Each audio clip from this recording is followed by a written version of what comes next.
ଏବେ ଆଞ୍ଚଳିକ ପାଣିପାଗ ବିଜ୍ଞାନ କେନ୍ଦ୍ର ପକ୍ଷରୁ ଏକ ବଡ଼ ଖବର ସାମ୍ନାକୁ ଆସିଛି।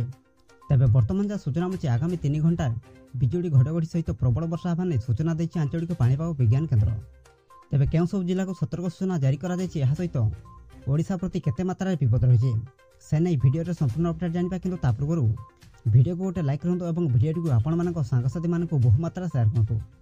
ଯଦି ଆମ ଚ୍ୟାନେଲରେ ଆପଣ ପ୍ରଥମ ଥର ଭିଡ଼ିଓ ଦେଖୁଛନ୍ତି, ଚ୍ୟାନେଲକୁ ସବସ୍କ୍ରାଇବ୍ କରି ପାଖରେ ଥିବା ବେଲ୍ ଆଇକନ୍କୁ ପ୍ରେସ୍ କରି ଅଲ୍ ନୋଟିଫିକେସନ୍କୁ ଅନ୍ କରି ରଖନ୍ତୁ, ଯାହାଦ୍ୱାରା ଆଗକୁ ପାଣିପାଗ ସମ୍ବନ୍ଧୀୟ ଲାଟେଷ୍ଟ ଅପଡେଟ୍ ଆପଣମାନେ ସର୍ବପ୍ରଥମେ ଆମ ଚ୍ୟାନେଲ ମାଧ୍ୟମରେ ପାଇପାରିବେ। ତେବେ ସୂଚନା ଅନୁଯାୟୀ ଆଗାମୀ 3 ଘଣ୍ଟା ପର୍ଯ୍ୟନ୍ତ ଉପକୂଳ ଓଡ଼ିଶାର 7ଟି ଜିଲ୍ଲାକୁ ସତର୍କ ସୂଚନା ଜାରି କରାଯାଇଛି। ପ୍ରବଳ ବର୍ଷା ନେଇ ଭୁବନେଶ୍ୱର ଆଞ୍ଚଳିକ ପାଣିପାଗ ବିଭାଗ ସତର୍କ ସୂଚନା ଜାରି କରିଛି। କଟକ, ଖୋର୍ଦ୍ଧା, ପୁରୀ, କେନ୍ଦ୍ରାପଡ଼ା, ଜଗତସିଂହପୁର, ବାଲେଶ୍ୱର ଓ ଭଦ୍ରକର ବିଭିନ୍ନ ସ୍ଥାନରେ ଘଡ଼ଘଡ଼ି ସହ ବର୍ଷା ହେବା ନେଇ ୟେଲୋ ୱାର୍ଣ୍ଣିଂ ଜାରି କରାଯାଇଛି। ଘଡ଼ଘଡ଼ି ନେଇ ସତର୍କତା ଅବଲମ୍ବନ କରିବାକୁ ସୂଚନା ଦେଇଛି ଆଞ୍ଚଳିକ ପାଣିପାଗ ବିଭାଗ। ଏହିସବୁ ଜିଲ୍ଲାବାସୀଙ୍କୁ ସତର୍କ ରହିବାକୁ ପରାମର୍ଶ ଦିଆଯାଇଛି। ବାହାରେ ଥିବା ଲୋକଙ୍କୁ ସୁରକ୍ଷିତ ସ୍ଥାନକୁ ଯିବାକୁ ପାଣିପାଗ ବିଭାଗ ପକ୍ଷରୁ ପରାମର୍ଶ ଦିଆଯାଇଛି। ସେପଟେ ଉତ୍ତର ବଙ୍ଗୋପସାଗରରେ ଓ ତାହାର ପାର୍ଶ୍ୱବର୍ତ୍ତୀ ଅଞ୍ଚଳରେ ଲଘୁଚାପ କ୍ଷେତ୍ର ସୃଷ୍ଟି ହୋଇଥିବା କାରଣରୁ ରାଜ୍ୟର ଅନେକ ସ୍ଥାନରେ ବର୍ଷା ହେବାର ସମ୍ଭାବନା ରହିଛି।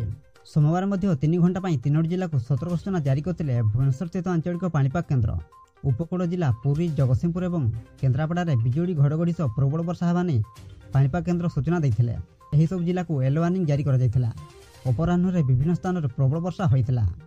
ବାସ୍ ଏହା ଥିଲା ଆଜିର ମୁଖ୍ୟ ଖବର। ପ୍ରତ୍ୟେକ ଦିନ ଏମିତି ପାଣିପାଗ ସମ୍ବନ୍ଧୀୟ ଲାଟେଷ୍ଟ ଅପଡେଟ୍ ପାଇବା ପାଇଁ ଏବେ ହିଁ ଚ୍ୟାନେଲକୁ ସବସ୍କ୍ରାଇବ୍ କରି ପାଖରେ ଥିବା ବେଲ୍ ଆଇକନ୍କୁ ପ୍ରେସ୍ କରି ଅଲ୍ ନୋଟିଫିକେସନ୍କୁ ଅନ୍ କରି ରଖନ୍ତୁ, ଯାହାଦ୍ୱାରା ଆଗକୁ ଲାଟେଷ୍ଟ ବ୍ରେକିଂ ନ୍ୟୁଜ୍ ଆପଣମାନେ ସର୍ବପ୍ରଥମେ ଆମ ଚ୍ୟାନେଲ ମାଧ୍ୟମରେ ପାଇପାରିବେ। ବ୍ୟୁରୋ ରିପୋର୍ଟ, ଜାଗରଣ ଟିଭି।